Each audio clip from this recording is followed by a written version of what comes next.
आप सभी को नमस्कार। आज हम कबीर के आगे दोहों पर चर्चा कर रहे हैं और हम अपने चैनल के विषय में थोड़ा बता दें कि हमारा चैनल भाषा से संबंधित है और भाषा कौन सी भाषा हिंदी भाषा से संबंधित है। और इस चैनल पर आपको हिंदी भाषा और उसके साथ प्रयास करेंगे कि अधिकतर विषयों के वीडियो आपको उपलब्ध प्रोवाइड कराए जा सकें इस चैनल पर। तो सबसे पहले कबीर ने गुरु के महत्व को बहुत ही उजागर किया है। गुरु के महत्व को बड़ा ही बेहतर बताया है कि जो गुरु है, क्योंकि गुरु के ज्ञान के बिना संसार सिंधु से पार नहीं हो सकते हम सभी। जो जैसे कल एक पढ़ा कि जिस प्रकार दीपक जब जलता है तो उस दीपक के आसपास कीट पतंगे घूमते रहते हैं और कुछ कीट पतंगे उसमें जलकर भस्म हो जाते हैं, नष्ट हो जाते हैं और कुछ का उद्धार हो जाता है, कुछ चले जाते हैं। यानी कि ये जो माया है, उस माया रूपी दीपक के आसपास जितने कीट पतंगे, जितने मानव इस माया के पीछे पागल हैं, वो व्यक्ति इस संसार सिंधु में नष्ट हो जाते हैं। और जो ईश्वर की अनुकंपा जिन पर होती है, जो ईश्वर में विलीन होना चाहते हैं, जो ईश्वर से प्रेम करना चाहते हैं, वो सभी लोग इस संसार से क्या होते हैं, इस संसार से पार हो जाते हैं, संसार सिंधु से पार हो जाते हैं। तो आज हम बात करेंगे कि अगला दोहा है कि राम नाम के पट तरे देवे को कछु नाय, क्या ले गुरु संतोषिए हौस रही मन माय। राम नाम के पट तरे माने होता है बदले में।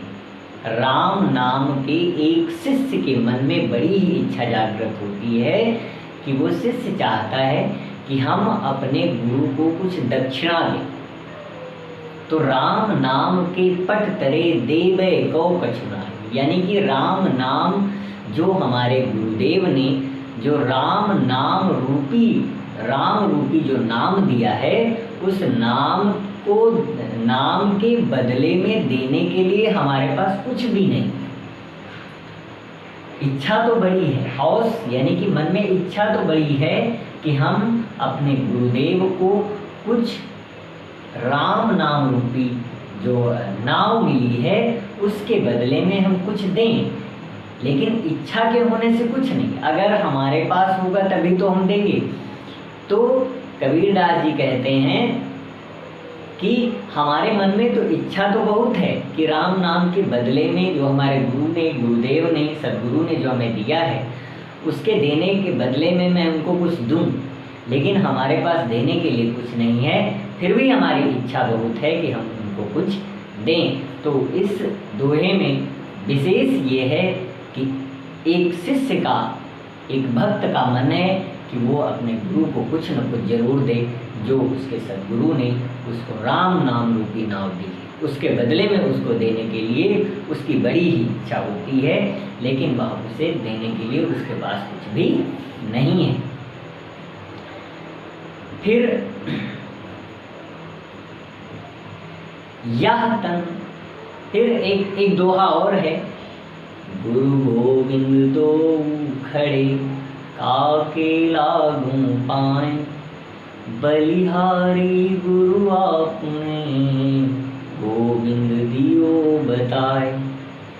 गुरु गोविंद, कबीरदास जी कहते हैं गुरु कौन? जो हमें ज्ञान देता है, जो हमें सन्मार्ग पर ले जाता है। और ईश्वर से मिलन का कोई साधन नहीं है इस संसार में। आप लोग जानते होंगे कि अगर ईश्वर से मिलन का कोई रास्ता है, जिस प्रकार सड़कें हमें पहुंचाती हैं, सड़कों पर चलने वाले वाहन होते हैं, उस प्रकार एक शिष्य और एक भक्त और भगवान के बीच का जो साधन है वो गुरु है। तो गुरु जो है वो हमें ईश्वर से मिलन का रास्ता बताता है। तो गुरु गोविंद दो खड़े काके लागू पाए, यानी कि गुरु जो सदगुरु है हमारा और गोविंद जो ईश्वर है, दोनों एक साथ खड़े हैं, दोनों लोग एक साथ खड़े हैं। अब काके लागू पाए, ये हमारे मन में एक प्रकार की एक प्रकार का मतलब भ्रम उत्पन्न हो रहा है कि हम किसके सबसे पहले चरण स्पर्श करें, सबसे पहले हम किसके पैर छुएं। फिर क्या कहते हैं कबीरदास जी कि काके लागों पाए बलिहारी, गुरु आपने, बलिहारी यानी कि आपकी कृपा से, हे गुरुदेव, हे सद्गुरु, आपकी कृपा से, आपकी बलिहार, आपकी कृपा से जो हमें ईश्वर मिले हैं, हमारे मन में एक संदेह भ्रम उत्पन्न हो रहा है, किसके चरण स्पर्श करें। बलिहारी गुरु आपने गोविंद दियो बताए, यानी कि ईश्वर से पूछ रहे हैं कि हे प्रभु बताइए हम किसके चरण स्पर्श करें।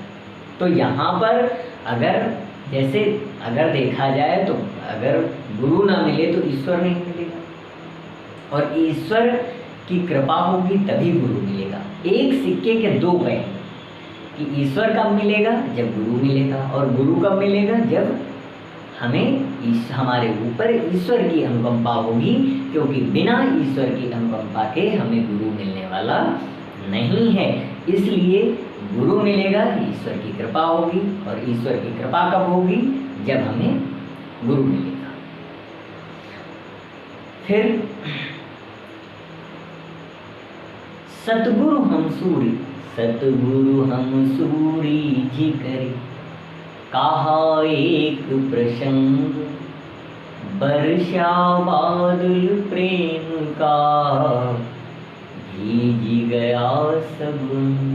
सतगुरु यानी कि गुरुदेव हमसे प्रसन्न होकर के उन्होंने सद्गुरु कौन, जो सन्मार्ग पर ले जाए, सद्गुरु हमसे रीझ माने मुग्ध होकर के, प्रसन्न होकर के उन्होंने एक ऐसा प्रसंग, एक ऐसी कथा सुनाई, जिस कथा को सुन करके हमारा संपूर्ण जो अंग है वो उस रस से परिपूर्ण हो गया, रस से रसमय हो गया, सारा शरीर हमारा उस रस में विभोर हो गया, यानी कि उस रस में डूब गया।